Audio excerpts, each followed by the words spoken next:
The changes will be explained in a leaflet that will be sent to all users. They will also receive everything they'll need, including a parking clock ticket. The scheme is, however, not expected to go live till February. At a news conference this morning, Transport Minister Paul Valvang explained the thinking behind the idea. What happens normally at the moment is that some people will take up a blue bay for a very long period of time. Sometimes it could be hours, sometimes it could be days, and it could be weeks. And what happens is that people that want to access areas, perhaps in town or where they reside, find that all the blue bays are full of cars staying there for extended periods of time. So the aim of this scheme is to try to have a quicker turnaround.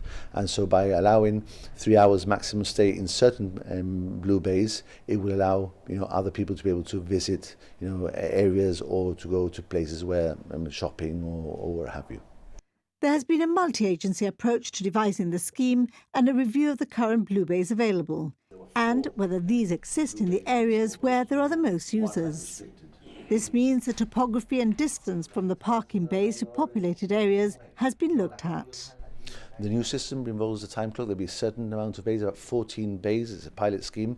And in these 14 bays, which have been situated in areas where we think they'll be most needed, like, for example, close to town and close to areas of leisure, perhaps a small boats marina, for example. And these 40 bays will allow people to use them for a while, for up to 3 hours, and then be able to move away and allow the next person to be able to use them for 3 hours after that. There is a rule whereby people that use them, once they've used them for the 3-hour period, they'll have to leave, and they won't be able to return to the same bay within the next 3 hours. The scheme coincides with increased penalties for those parking in a blue bay without displaying a blue badge.